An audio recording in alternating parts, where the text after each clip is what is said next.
Spartiate, bienvenue. C'est parti pour ce nouveau journal. Donc, on va parler des actions et des cryptos et les marchés, justement, ces marchés-là qui sont plutôt dans le vert et qui progressent, hein, toujours plus là. On va commencer par la bourse, hein, la finance de manière générale, et ensuite on passera aux cryptos. Les actions qui gagnent après des données d'inflation plus encourageantes que prévu, hein. L'inflation continue de baisser aux États-Unis et les actions continuent sur leur lancée, hein. Donc c'est très bien. Du vert et du vert encore. Ça continue de monter en bourse. Ou en tout cas, du moins, de se reprendre après les fortes baisses voilà, par rapport à la hausse des taux. Et donc ça, c'est une bonne nouvelle pour aujourd'hui en tout cas. Donc les prix aussi, on a des résultats d'entreprises américaines, tout ça.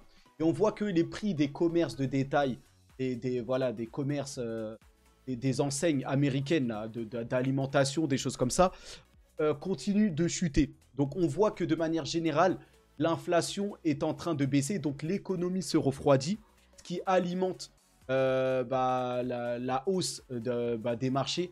Parce que, en fait, si l'inflation baisse, c'est-à-dire que la Banque centrale américaine, la Réserve fédérale américaine, va arrêter d'augmenter les taux d'intérêt, de maintenir les taux à des niveaux élevés pour casser la croissance et pour faire baisser l'inflation. Donc, il devrait arrêter ça sous peu bientôt.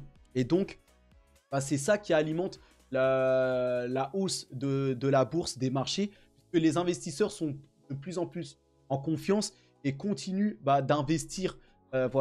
Puisque quand il y a des risques, en fait, les investisseurs préfèrent fuir la fébrilité des marchés et soit s'exposer sur le dollar ou sur les marchés obligataires. Donc là, on pourrait dire qu'il y a une confiance, en tout cas sur les marchés boursiers, qui fait que les investisseurs entrent sur le marché et amènent de la liquidité. Et voilà pourquoi la bourse continue de monter là. Donc, en tout cas, voilà d'autres signes qui montrent que l'économie américaine, où l'inflation continue de baisser, où l'économie se refroidit, c'est que la rémunération moyenne à Wall Street a chuté de 26% en 2022. Donc, en forte baisse. Donc, voilà, on voit que les secteurs sont à la peine. Bon, là, c'était plutôt en 2022. Mais on voit que, voilà, de manière générale, les salaires, ou voilà, tout baisse, en fait, là-bas. Donc, les faillites des banques et l'effondrement du nombre de transactions, voilà, tout est en chute. Ça participe, en fait, ça, c'est la hausse des taux qu'on a connue, la progression des taux qui ont augmenté tout au long de cette période, qui ont fait que, ils sont obligés de casser la croissance, de baisser les salaires, de baisser les choses de manière générale, là. Regardez les actions qui, depuis le début de l'année, là, depuis début 2023, surperforment. Pourquoi ? Parce que les investisseurs essayent, en tout cas, anticipent à plusieurs mois en avance. Les investisseurs parient que la Réserve fédérale ou les banquiers centraux là, vont finir par baisser les taux. Et c'est ce qui alimente, en fait, c'est les successions de bonnes nouvelles qui alimentent, en fait, et aussi, c'est les résultats de ces entreprises qui... Voilà, l'économie américaine se porte plutôt bien. Même si l'inflation est plutôt élevée, les résultats d'entreprises, de ces entreprises-là, a été très solide. Donc, on a une économie américaine qui est très solide et une inflation qui baisse. Donc là, c'est du tout bon, là. En tout cas, pour ce qui se passe aux États-Unis. Et donc ça alimente toujours plus le rallye de la bourse. Et vous voyez que les actions ici en profitent. Maintenant, là, normalement, les marchés ne devaient pas progresser autant. Ce qui a fait progresser la Nvidia, Meta ou les actions américaines, là, le SP500, qui est surtout représenté par les 7 magnifiques, là, les GAFAM plus Nvidia et Tesla, c'est l'avènement de l'intelligence artificielle qui a boosté en fait ces entreprises. Donc en fait, les résultats là sont exceptionnels, là, les pourcentages, mais c'est un peu trompe-l'œil. S'il n'y aurait pas eu l'intelligence artificielle, les bourses, les marchés là seraient beaucoup plus fébriles. L'intelligence artificielle est venue booster les actions alors que les marchés étaient fébriles par rapport à la hausse des taux. Donc s'il n'y aurait pas eu l'intelligence artificielle, on n'aurait pas eu ces performances exceptionnelles là d'entreprises là, américaines. Donc c'est un peu biaisé là, mais il faut quand même le montrer là. Donc, on a Nvidia qui clôture à des niveaux records, voilà, hein, par rapport à l'intelligence artificielle, mais aussi maintenant par rapport au fait que bah, ça se passe bien au niveau des taux et qu'il semblerait que la Réserve fédérale ait la maîtrise de la situation. Donc, les marchés sont plus détendus. Donc, ça alimente encore le rallye des marchés. En plus que Nvidia est la star de l'intelligence artificielle, voilà. Par contre, aujourd'hui, Nvidia, en ce moment même, est en train de corriger.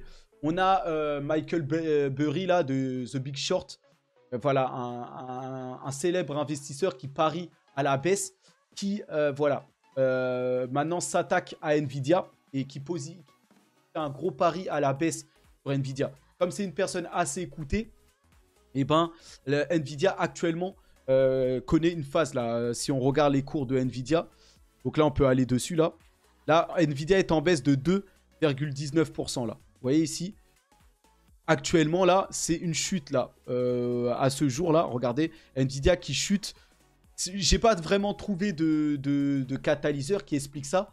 Mais la dernière nouvelle, en tout cas, c'est que Michael Burry parie que les actions des semi-conducteurs vont plonger et vont connaître une descente voilà, assez marquée. Et donc là, peut-être que ça a impacté les cours d'Nvidia. Donc on verra par rapport à tout ça. En tout cas, là, non seulement les marchés progressent, mais c'est peut-être parti pour durer. Parce qu'en fait, même là, on a une célèbre, la célèbre Cathie Wood, voilà, avec ses fonds d'investissement, qui dit que la Fed en a trop fait déjà. Donc les taux sont déjà à des niveaux élevés, mais selon Cathie Wood, il y aura une baisse importante comme l'a signalé là hier ou avant-hier les banques, la Goldman Sachs et tout ça. Ça y est, les institutions là, ou les personnalités commencent à se positionner en disant que il va, là, en 2024, il va y avoir des fortes baisses de taux. Donc tout ça là, ça alimente, ça amène de la confiance pour les investisseurs qui vont aller s'exposer aux risques et aux actions en bourse et technologiques. Et c'est pour ça que le rallye des marchés boursiers là continue d'augmenter. Vous voyez? Donc voilà un Cathie Wood. Mais voilà. En tout cas, pour ce qui est de Michael Burry, qui parie à la baisse sur Nvidia, sachez que voilà, il a... En fait, Burry, il est connu pour avoir shorté, je sais plus c'était quoi, mais en fait, il a réussi à un big short qui l'a rendu voilà, très célèbre, tout ça. Et maintenant, il est très écouté. Quand il fait des shorts, des choses comme ça, c'est très regardé.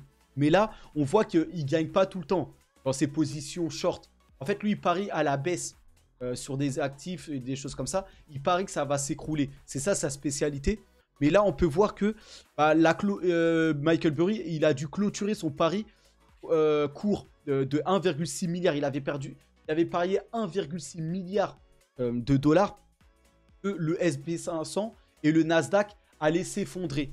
Et là, bah, le SP500 et le Nasdaq, qui sont des indices américains, explosent à la hausse. En ce moment où on des rallyes à la hausse par rapport à ce que je vous ai dit là.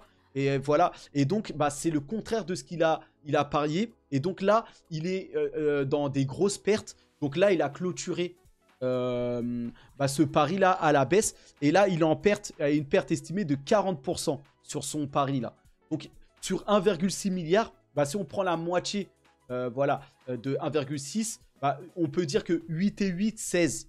Donc là, là, et comme il a 40%, on peut dire que déjà la moitié, c'est 800 millions. Donc s'il a 40%, on peut estimer qu'il a une perte de 600 millions, 700 millions voilà, de pertes sur comme il a clôturé en fait ce pari-là.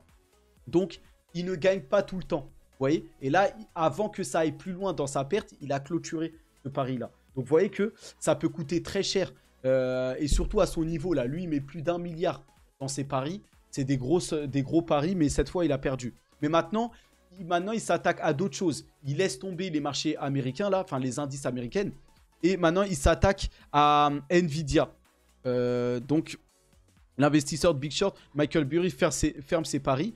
Et SP500 et Nasdaq, Burry révèle de nouveaux paris à court terme contre Nvidia. Vous voyez? Et c'est peut-être ça qui fait chuter aujourd'hui Nvidia. Alors que là, je vois toutes les autres actions qui explosent. Coinbase plus 4%, toutes les autres entreprises explosent. Mais Nvidia est en forte chute. Pourquoi? Michael Burry parie contre une chute énorme de Nvidia à venir. Et donc, en fait, en gros, là, il n'a pas parlé que contre Nvidia, il s'attaque même au marché des semi-conducteurs. Il voit le marché des semi-conducteurs s'effondrer. Donc, c'est un peu, même encore une fois, à contre-courant. Sachant que là, on a une explosion de l'intelligence artificielle. Et en fait, c'est les semi-conducteurs qui apportent, c'est Nvidia avec ses GPU, qui apportent la puissance de calcul pour l'entraînement des modèles d'IA, là. Donc, c'est un peu à contre-sens. Je ne sais pas pourquoi il prend ce pari à ce moment-là. Il risque encore de perdre énormément d'argent, puisque les semi-conducteurs ont en fait le vent en poupe par rapport à l'intelligence artificielle. Donc je ne comprends pas pourquoi il fait un pari contre Nvidia maintenant, alors qu'Nvidia là vient de sortir son dernier modèle de GPU, le H200, et Nvidia va sortir ses résultats qui vont être sans doute très solides. Donc je ne sais pas pourquoi il parie en tout cas. Mais bon, on va le laisser prendre ce pari, on verra. Donc voilà, Michael Burry là, que vous voyez ici là, cette personne. Ici maintenant, il y a même eu un film, hein, The Big Short. Hein. Il y a eu un film qui a retracé un peu l'histoire de Michael Burry, là, le film The Big Short, là. Et en tout cas, Michael Burry, voilà, célèbre pour Big Short, là, son film et tout ça, là. Et pour un short qu'il a réussi, place un pari baissier contre l'ETF semi-conducteur. Donc, il place même, voilà, il s'attaque aux semi-conducteurs. Donc, on verra en tout cas. Pour moi, là, c'est une erreur. Là, les semi-conducteurs, ARM, tout ça, c'est vraiment... là, dans les prochains mois, ça va exploser. Puisque c'est en pleine bourre, là. Donc, on verra. Moi, je pense pas que son pari va fonctionner. Mais on sait pas, on verra. Là, je pense qu'il parie contre une récession à venir. Et peut-être la panique sur les marchés. Et une forte baisse des marchés. Et en tête des baisses, les actions à risque comme Nvidia, les actions technologiques, tout ça, une forte baisse des entreprises qui ont le plus bénéficié de la croissance là, sur les derniers mois. Et donc, lui, pareil, sur un retournement du marché, peut-être entraîné par une panique qui amènerait les États-Unis dans un crash, en fait. Et je pense qu'il parie sur ça. Donc, on verra. Donc, en tout cas, je ne savais pas, mais Tesla a des petits produits, hein. Tesla vend une sorte de Cyberquad là, qui est repris sur le modèle du Cybertruck là. Mais Tesla vend ce mini quad, voilà, qui s'inspire du Cybertruck à 1900 $. Donc voilà, et apparemment ils ont repris les ventes de ce mini quad pour enfants là. Donc je savais pas. Donc le business c'est partout en tout cas là. Voilà, ça c'est une petite actualité, c'était rien. Donc ça c'était aux États-Unis. Maintenant en Europe, les actions européennes qui bien sûr clôture en hausse. Pourquoi? Par rapport à un événement aux États-Unis. Donc, c'est encore une fois la baisse de l'inflation américaine qui alimente les actions européennes. Donc, vous voyez que ce qui se passe aux États-Unis impacte le monde entier, a des conséquences sur le monde entier. Et en général, ça fluctue, ça amène directement la volatilité en Europe et même en Asie. Donc, un peu partout dans le monde, en fait. Et donc, voilà, on a le FTSE anglais qui devient positif. Mais vous allez voir, c'est parce qu'aussi, l'inflation aux États-Unis, au Royaume-Uni a baissé. Donc l'inflation britannique chute plus que prévu en octobre. 4,6%, son plus bas niveau en 2 ans. Donc tout se passe bien. L'inflation baisse partout. Donc la hausse des taux de la Banque Centrale Européenne et aussi de la Réserve Fédérale Américaine est en train de faire son effet. Et donc là, quand on voit ces résultats, ça nous laisse à penser qu'ils vont être moins agressifs. Et même peut-être laisser les taux d'intérêt au même niveau, mais plus les réaugmenter. En tout cas, moi, c'est ce que je note quand je regarde tous ces résultats. L'inflation baisse partout, hein, en France, en Europe, aux États-Unis. Donc, c'est plutôt bon signe, en tout cas par rapport aux taux qui n'augmenteront pas. Et ça, ça va alimenter encore les marchés. Donc là, voilà, en plus, comme des personnalités comme Cathie Wood qui disent que c'est trop déjà, et même des banques qui disent que les taux vont fortement baisser, tout ça, en fait, ça va maintenir un rallye sur les bourses pour les prochaines semaines, voire prochains mois. Là. En tout cas, pour les prochaines semaines, il y a des fortes chances que les marchés continuent à monter. Donc, voilà, hein. Faut essayer d'anticiper et de regarder la psychologie des marchés. Et là, moi, j'attends que de la hausse, là. De la volatilité, bien sûr, pas que de la hausse, hein, ça va monter, descendre et tout. Mais sur le moyen, long terme, ça devrait continuer à augmenter. Là, les banques centrales ont la maîtrise de la situation. Donc, voilà. Maintenant, une réunion cruciale a lieu aujourd'hui. Et là, les États-Unis et la Chine qui se disputent la domination dans le nouvel ordre mondial. Voilà, il y a une grosse rivalité entre la Chine et les États-Unis pour savoir qui va contrôler le monde de demain. Ça a toujours été les États-Unis. Ils ont toujours un coup d'avance, mais la Chine est en train d'essayer de se montrer et essaye de devenir la première puissance économique mondiale. Et là, on a une réunion de premier plan. Ici, là. Et donc, vous voyez que voilà, Biden et Xi se rencontrent aux États-Unis aujourd'hui. Les rues sont exceptionnellement propres. Les rues exceptionnellement propres de San Francisco, débarrassées des sans-abri et des toxicomanes, accueillent le cortège du dirigeant chinois. Vous voyez ? Donc la rencontre entre les présidents américains et chinois vise à rétablir une certaine stabilité dans les relations entre la Chine et les États-Unis.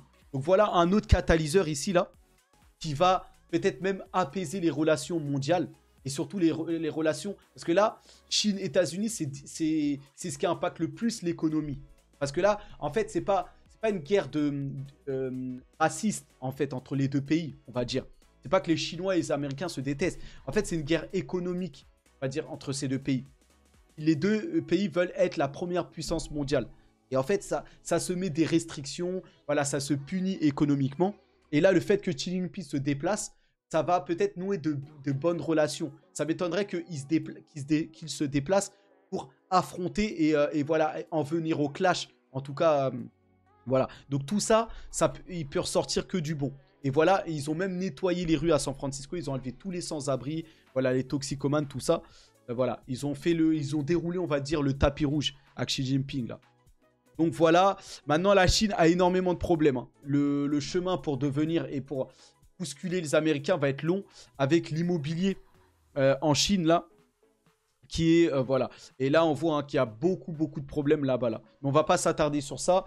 En tout cas, l'immobilier, ça baisse de partout et c'est pas un problème qu'en Chine, même en Allemagne. Mais en tout cas, l'Allemagne, elle, subit de plein fouet les conséquences économiques là, de l'inflation, des choses comme ça. Même le conflit là, Russie-Ukraine, ça impacte surtout l'Allemagne, avant tous les autres pays. Donc l'Allemagne est le grand perdant de tous ces pays. Et là, on voit que la construction immobilière en Allemagne s'effondre et pourrait entraîner avec elle l'économie. Donc voilà, l'Allemagne est mal embarquée sur tous les secteurs. Donc là, au niveau de l'énergie, au niveau de l'immobilier, ça va très mal. Aussi, l'Allemagne, vous savez que ce qui faisait tourner l'économie allemande, c'était leurs véhicules. Les célèbres marques Mercedes, Audi, voilà, Volkswagen, enfin, toutes ces marques-là, BMW. Mais là, on est dans un ère de changement. Les dominants maintenant, c'est Tesla, avec donc marque américaine, mais aussi les marques chinoises qui arrivent, qui vont envahir le marché, qui ont un énorme coup d'avance sur les berlines allemandes.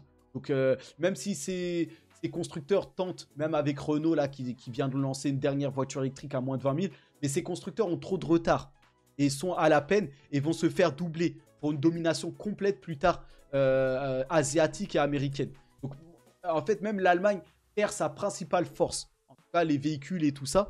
Voilà. Donc, l'Allemagne, les prochaines années, là, en Europe, là, ça va être terrible pour l'Europe et pour l'Allemagne, là. Et donc, en plus de ça, la cour allemande porte un coup dur au gouvernement Scholz avec une décision budgétaire. Donc, même l'Allemagne, là, elle se fait stopper même dans leurs décisions budgétaires pour essayer de relancer tout ça.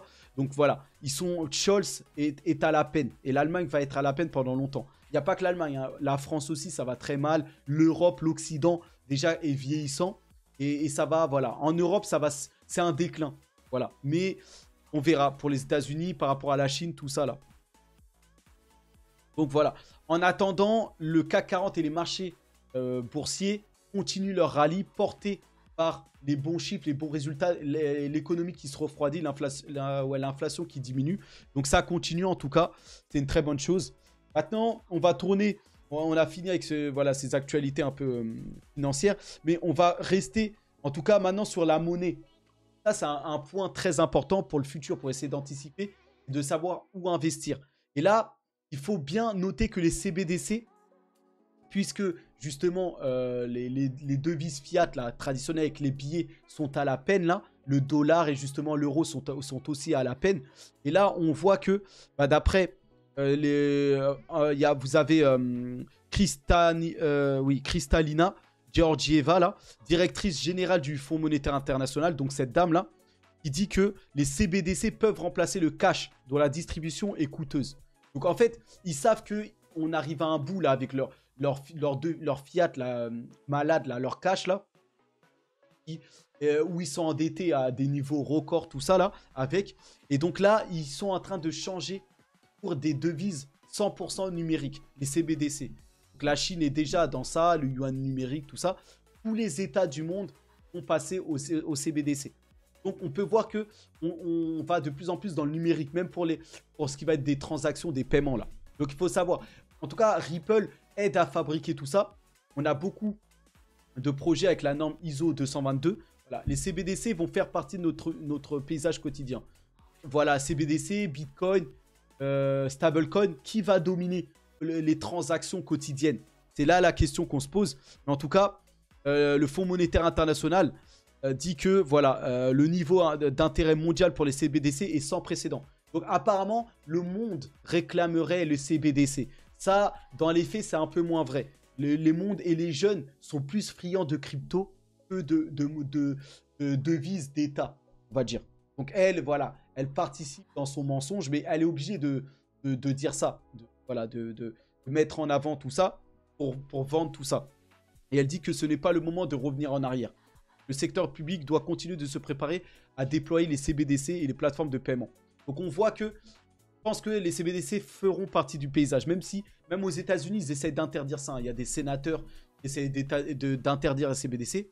Et là, les CBDC, ça va aller encore plus loin dans le contrôle des gens. Et là, c'est en contradiction ou en opposition par rapport aux crypto-monnaies qui sont censées être décentralisées. En tout cas, le Bitcoin, c'est la décentralisation, c'est le non-contrôle, en tout cas. Mais on verra de ce qu'il en sera par rapport à tout ça. C'est une nouvelle guerre qui va commencer. CBDC vs Bitcoin ou stablecoin, il faudra voir en tout cas.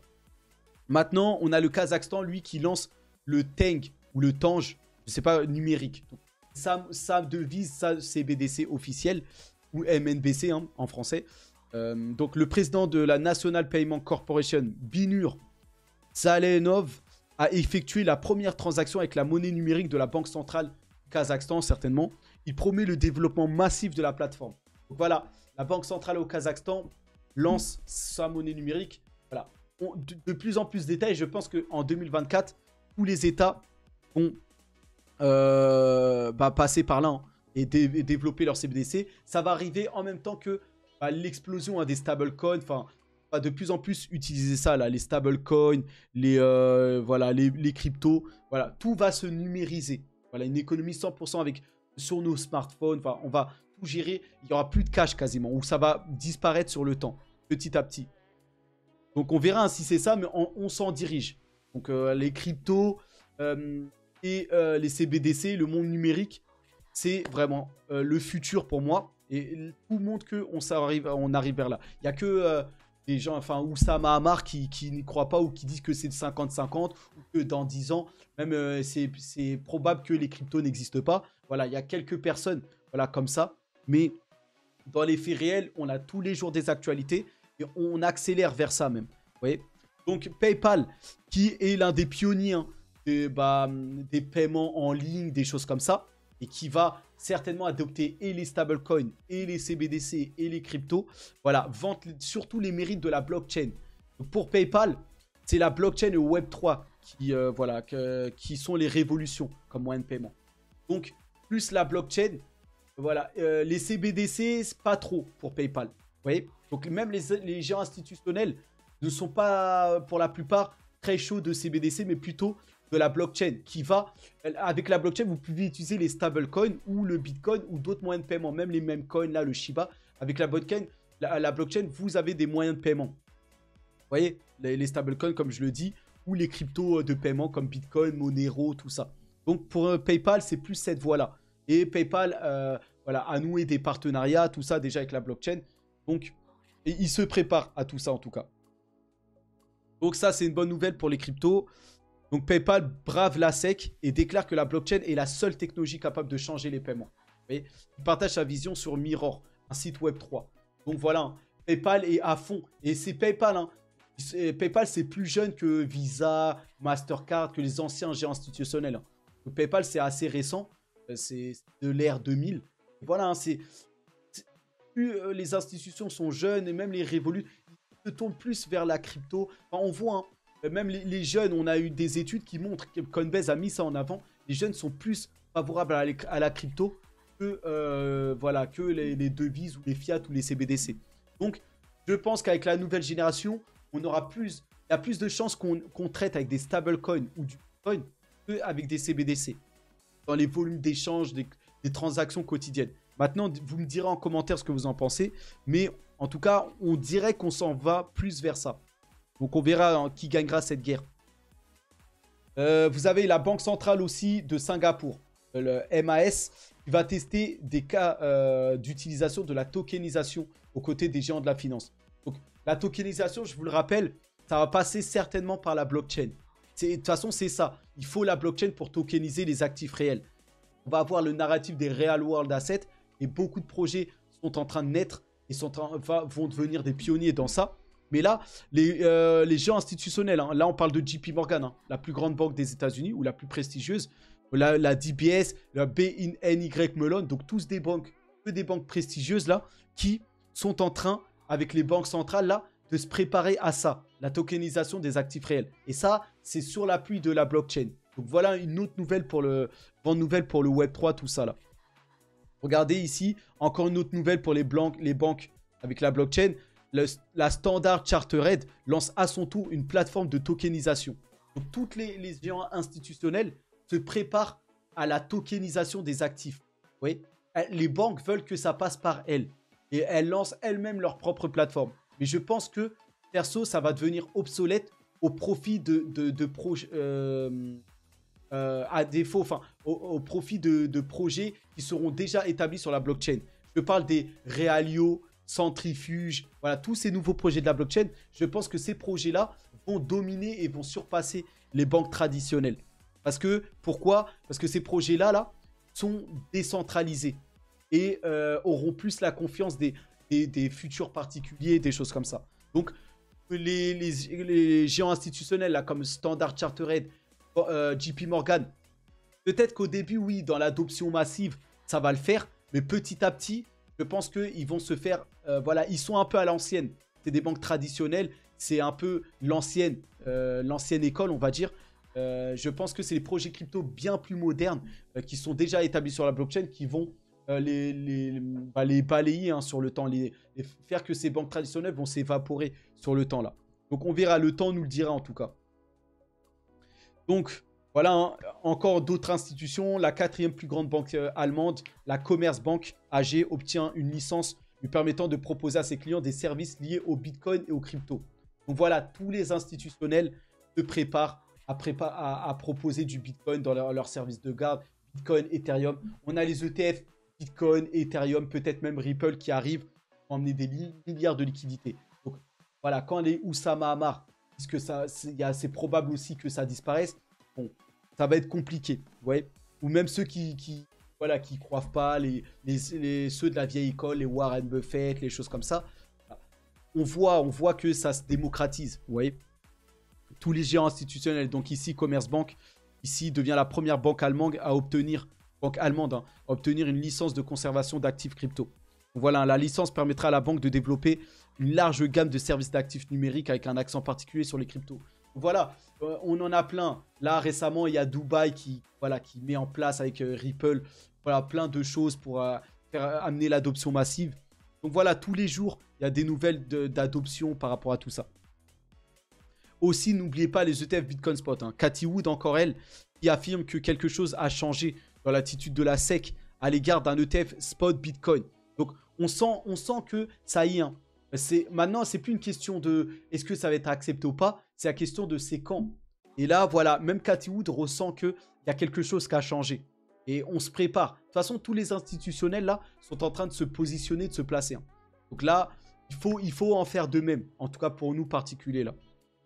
Donc voilà, par rapport à ça, Cathie Wood, ici, vous voyez, là, il y a le son, mais Donc ici, qu'est-ce qu'elle déclare? Cathy Wood pense que l'écosystème des cryptos atteindra 25 milliards, 25 000 milliards de dollars d'ici 2030. Waouh! C'est 25 000 milliards, c'est l'ensemble de l'écosystème crypto, hein. C'est pas que Bitcoin. Mais moi, je pense que d'ici 2030, c'est réalisable. Donc imaginez-vous 25 000 milliards, l'énorme liquidité. Donc il y a une énorme part de croissance dans le marché des cryptos à prendre. Donc ça, c'est un message. Ça, bon, Cathy Wood, elle est célèbre, hein, par rapport à tout ça, justement, ses prédictions, ces choses-là, là. Et je pense qu'elle a raison. Je pense qu'on ne sera pas loin autour. Peut-être moins, peut-être même plus. Voilà. Mais voilà. Quiconque possède des bitcoins sait qu'il s'agit d'une opportunité mondiale, pas seulement américaine. Donc, posséder du bitcoin aujourd'hui, on n'est qu'au début, hein. Bitcoin, Ethereum, les altcoins de qualité, voilà, ça va exploser dans les prochaines années. On le sait tous. Vous voyez? Donc, c'est, voilà. Il va passer d'un peu plus de 1000 milliards de dollars aujourd'hui à 25 000 milliards pour l'ensemble de l'écosystème crypto, hein. Si on prend les capitalisations de Ethereum, Ripple, Solana, voilà, Bitcoin, l'ensemble atteindra 25 000 milliards. C'est largement possible. C'est toute l'économie de demain qui va basculer sur le Web3. Vous voyez? Donc, on verra. En tout cas, elle est très bullish, hein, Cathy Wood, qui a une mentalité très technologique. Enfin, elle est vraiment, elle, dans tout ce qui est futuriste, tout ça. Même la génétique, voilà, les véhicules électriques. Enfin, elle est dans tous les pans qui est lié au futur et à la technologie, là.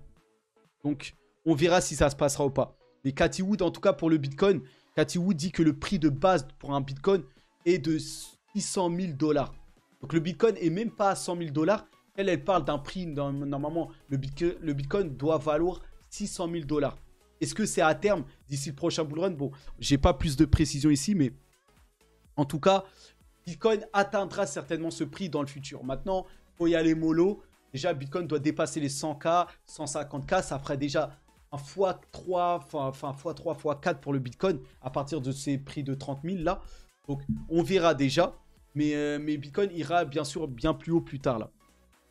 Voilà, en tout cas, sur le réseau du Bitcoin, ça se passe très bien. Les ordinals sur Bitcoin battent des nouveaux records. Donc, les NFT sur le réseau du Bitcoin. Voilà, Bitcoin, c'est un autre voilà, sujet de croissance, hein, pour le Bitcoin, hein. Parce que nous, quand on pense au Bitcoin, on pense seulement aux transactions. En fait, les moyens d'échange, Bitcoin, le fait que les gens achètent du Bitcoin parce que son prix est rare. Il n'y en aura jamais que 21 millions. Donc, nous, on pense qu'il n'y a que ça qui va alimenter le prix du Bitcoin. Non, non, non. Il y a les NFT qui vont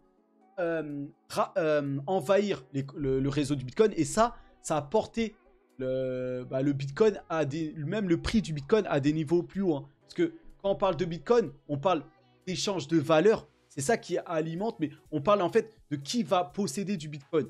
Et en fait, comme les NFT, c'est des Satoshi, en fait, ça va incorporer, il va y avoir des transactions. En fait, ça, on a besoin de Satoshi. En gros, c'est la plus petite valeur du Bitcoin, mais en gros, si on prend de manière générale, on a besoin de Bitcoin. Et le fait que les NFT, c'est un énorme commerce. En fait, ça va alimenter le prix du Bitcoin. Parce qu'il va y avoir de la demande de Bitcoin en Satoshi, certes, mais de la demande en Bitcoin. Ça va aussi contribuer à alimenter le prix du Bitcoin. C'est tout un business qui arrive avec les ordinals, là. C'est des vrais... Enfin, pour l'économie, en fait, ça va s'inscrire sur le réseau du Bitcoin, les NFT. Vous voyez? Donc, c'est toute une économie ou un business qui s'en vient sur le réseau du Bitcoin. Donc, voilà un autre secteur où Bitcoin peut être très important et voir son prix augmenter là.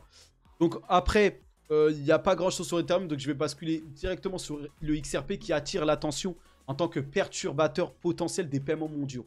Donc, voilà, il n'y a pas que les paiements en Bitcoin ou en stablecoin. On a Ripple qui va avoir son mot à dire, en tout cas, par rapport aux paiements mondiaux. Comme je vous l'ai dit, il y a les CBDC qui arrivent, les stablecoins qui seront la parallèle, le Bitcoin qui reste important pour les transactions, mais Ripple va clairement impacter le monde, en tout cas pour les transferts de fonds internationaux. Ripple va avoir son mot à dire, sa technologie aussi. Peut-être le Stellar aussi, voilà, d'autres cryptos, mais Ripple vient et aura, voilà, sa part de marché, on va dire. Donc voilà, ensuite Solana qui bondit au milieu du rallye de l'altcoin et triple presque son prix au cours du mois dernier. Donc là, Solana est en plein bull run. Hein. Le Solana, ça a attendu personne. Mais en fait, qu'est-ce qui explique ça? Déjà, dans un premier temps, c'est que Solana, dans le bear market, a été plus impacté que les autres cryptos par rapport à l'effondrement d'FTX. FTX et Solana étaient fortement liés. Leurs fondateurs, en tout cas, étaient fortement en contact. Sam Bankman-Fried, le fondateur d'FTX, était à tous les événements de Solana. Il y a beaucoup, FTX a accumulé beaucoup de Solana et Solana était la crypto préférée d'FTX. FTX s'est effondré, ça a beaucoup impacté Solana. Solana a plus plongé que ses rivaux. Et là, dans une reprise haussière, déjà Solana est en train de rattraper son retard. Donc Solana monte plus que les autres cryptos. Mais il y a un autre facteur qu'il faut prendre en compte. Et que là, les gens peut-être ne savent pas encore trop pourquoi Solana monte. C'est que Solana, en fait, vous le savez, c'est plus moderne déjà qu'Ethereum et Bitcoin. C'est plus jeune, donc plus rapide, avec moins de frais. Mais Solana, en fait, a une image et un branding. Et l'écosystème, le réseau Solana, et par rapport à ce qu'il propose là, c'est bien plus dans l'air du temps que Ethereum. Et ça, personne ne l'a vraiment encore souligné. Mais Solana, même avec son téléphone Saga, surtout avec ses stores, vous aviez des Solana stores. Bon, ils ont dû fermer avec le bear market. Voilà, les fonds, il faut bien savoir les gérer. Ils ont fermé leur magasin, mais ça, je pense que ça va rapidement se réouvrir.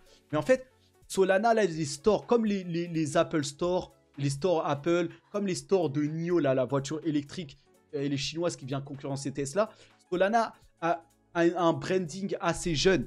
Et je pense que la nouvelle génération, les jeunes là, vont plus se retrouver à travers la blockchain Solana là, qui est bien plus jeune, même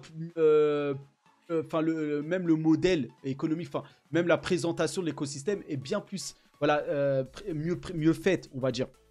Et en fait, le fait que Solana a une image jeune, je pense que Solana, attention, hein, là, pour le coup, je pense que ça peut même devenir un concurrent. Enfin, ça a toujours été un concurrent d'Ethereum, mais je pense même que là, ils peuvent même sacrément venir finalement ou pas. Enfin, on va dire que Ethereum a gagné ce combat des Layer 1, et là, on s'en vient vers les Layer 2 d'Ethereum, mais attention à Solana, que Solana pourrait, à terme, si cette image-là de jeunes, toujours plus rapide, moins de frais, et de côté dynamique assez récente là, il pourrait vraiment rattraper Ethereum. Hein. Et pourquoi pas peut-être un jour dépasser, mais il y a ce narratif à prendre en compte. Hein. Et là, Solana pourrait même balayer toutes les Layer 2 d'Ethereum sur le coup, parce que Solana va avoir ses Layer 2 plus tard. Et voilà. Et il y a son écosystème, bon, Solana, contrairement à Ethereum, il mise tout sur la couche 1. Là où Ethereum, voilà, sous-divise un peu. Mais je pense que là, parce que là, voilà, même Ethereum est parti là, en hausse, là, on va dire, un peu en retard, mais Ethereum, là, vient de tripler, là, en termes de coûts. Et voilà, on connaît Ethereum, son réseau va rapidement se saturer. Et je pense que ça, sur la longue, là, ça peut... Voilà, ça va faire les affaires de Solana. Donc attention, hein, même si les gens ensuite vont utiliser les Layer 2, c'est un peu complexe. Les gens aiment bien directement accéder au portefeuille et accéder directement à la blockchain à travers les dApps. Et plutôt que aller se connecter au portefeuille, aller sélectionner les réseaux blockchain Layer 2. Ça, bon, faut voir, en tout cas. Donc en tout cas, le volume de transfert d'USDC, hein, parce que vous savez que les stablecoins sont très importants dans les écosystèmes blockchain. Et là, les volumes de transfert d'USDC sur la blockchain Solana ont atteint un nouveau record annuel ces derniers jours. Donc, regardez-moi ça. Voilà, les échanges entre... Parce que sur Solana, il y a beaucoup de DeFi, des choses comme ça. Et on utilise beaucoup de stablecoins pour tout ça. Et donc, regardez comment ça a explosé. Et attention, Solana pourrait être le pionnier, hein, pourrait devenir le pionnier au niveau de la DeFi. Si ça continue hein, sur cette lancée-là, et rapidement, parce que une fois que c'est utilisé, après, il peut y avoir un engouement. Est-ce qu'il va être assez fort pour remplacer, pour rattraper Ethereum? Bon, Solana est très loin d'Ethereum hein, au niveau de la DeFi, mais c'est à noter. Vous voyez? Donc, il faut cogiter sur ça. Je sais pas, moi, je suis en train de cogiter en tout cas sur ça. Dites-moi si vous pensez qu'Ethereum ne sera pas inquiété, si Solana va vraiment inquiéter Ethereum sur le temps là. Donc voilà, ça continue. Hein. Solana continue. voilà, de dépasser les transactions quotidiennes, hein, combinées de tous les réseaux de couche 2 et de couche 1. Donc là, même si on prend les couches 2, on intègre les couches 2, Solana est en train de doubler tout le monde. Hein. Vous voyez Solana en vert là? Solana est devant, ici là. Devant tous les autres layers 2. Hein. Même Polygon, voilà, au niveau des transactions, il dépasse tout le monde. Même le nouveau réseau Base de Coinbase. Voilà. Donc, il y a une sorte de hype.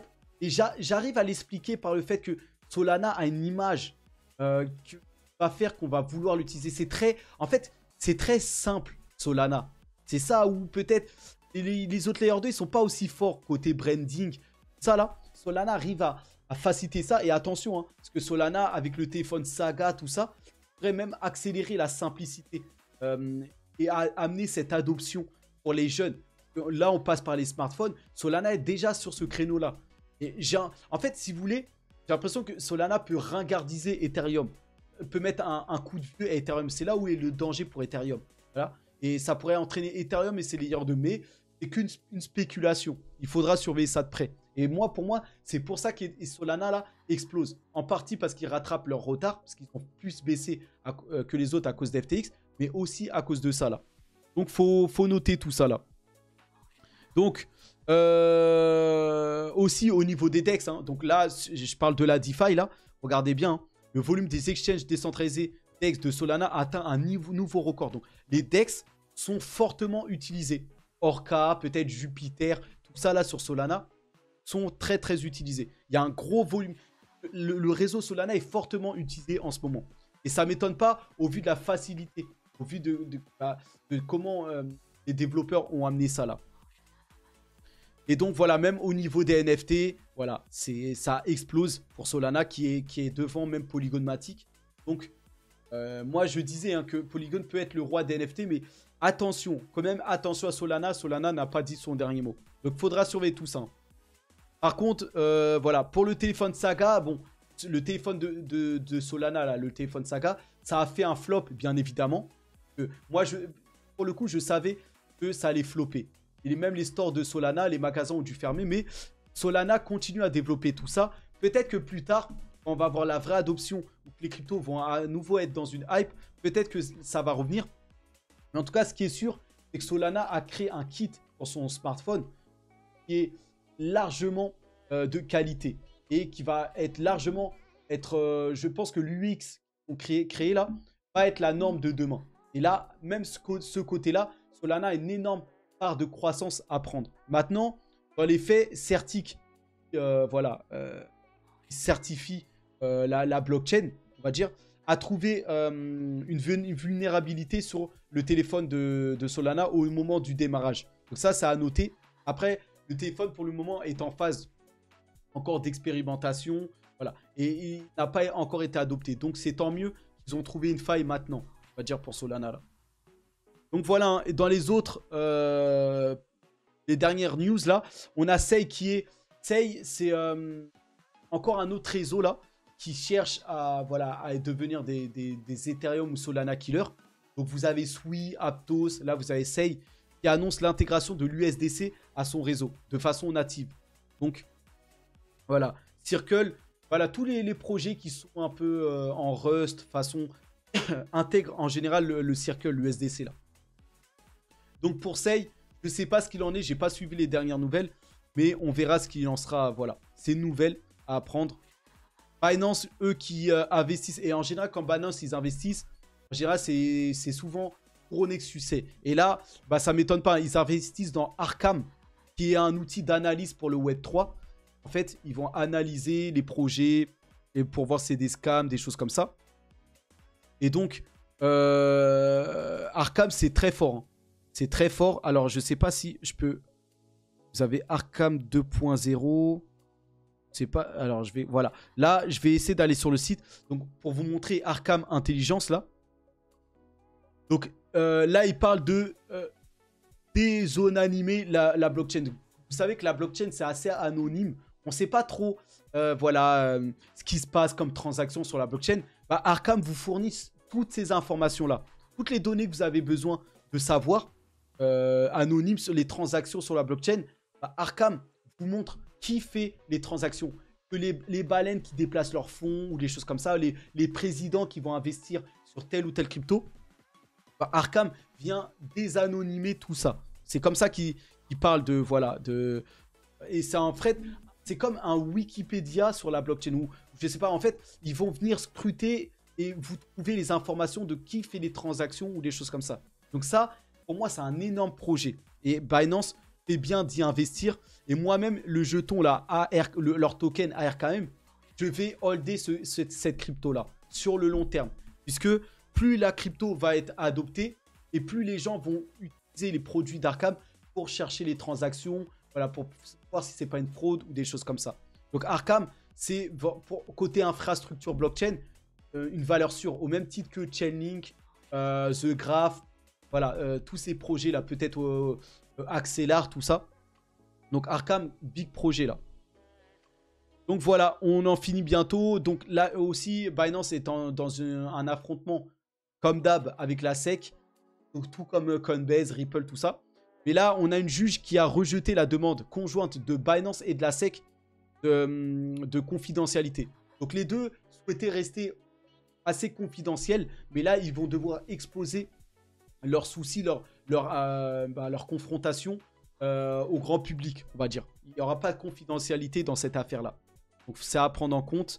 Et voilà. Et dernière actualité, ça concerne Celestia.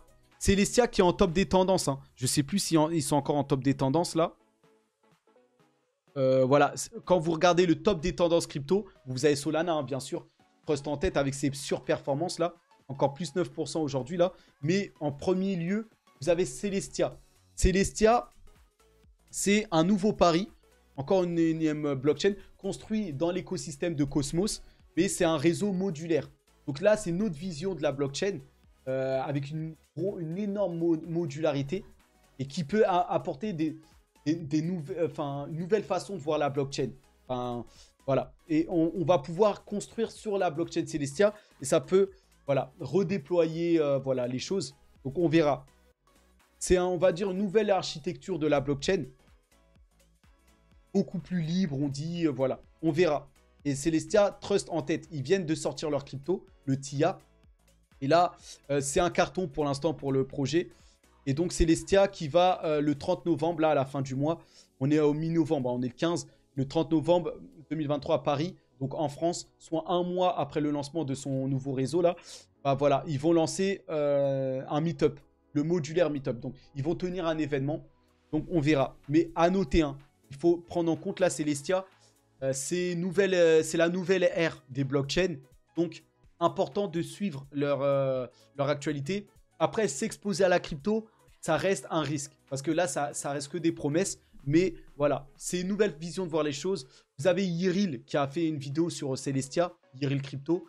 Si vous voulez aller en savoir plus sur Celestia. Là. Donc voilà. J'en ai fini avec cette vidéo, très longue, hein, 47 minutes pour ce journal. On reste au courant demain pour une nouvelle vidéo, hein, un nouveau journal. On se tient au courant hein, sur tout ça. Donc Spartiate, merci à tous pour votre attention. Force à nous, hein. Force à tous. Allez, à plus.